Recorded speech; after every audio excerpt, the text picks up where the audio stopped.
कबो आएब ना तोरा गावे रे दिहले धोखा अब कबो आएब ना तोरा गावे। दिल बेचद कबाड़ के भावे, दिल बेचद कबाड़ के भावे। कह देबू केहू से केहू ना दिल लगावे।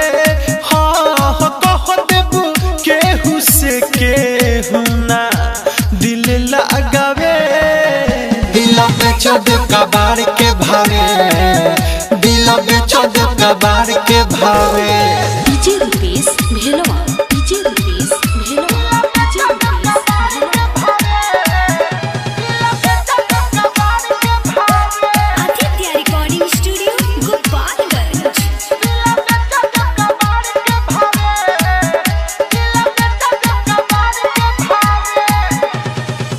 रहिले जागल लोगावा पागल तोरा चलते कहता।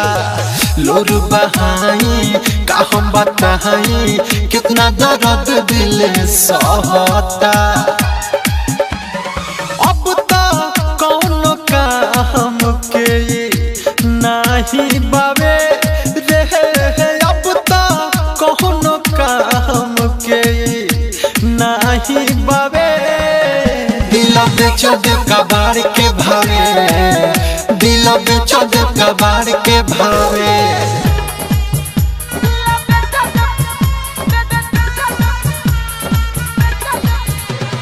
DJ Rupesh Bhelwa, DJ Rupesh Bhelwa, DJ Rupesh Bhelwa. बड़ी घुमैले ठीक ना कइले हमके फसैले जाल में। धोखा कइले नहीं महइले देख ले बानी कौना हाल में। कहे से सनाथ दीपक चैन ना पावे रे। कहे सहते हम दीपक चैन ना पावे। दिल बेचद कबाड़ के भावे, दिल बेचद कबाड़ के भावे। कह देबू केहू से केहू ना दिल लगावे। हाँ कह देबू केहू से केहू ना दिल लगावे। दिल बेचद कबाड़ के भावे, दिल बेचद कबाड़ के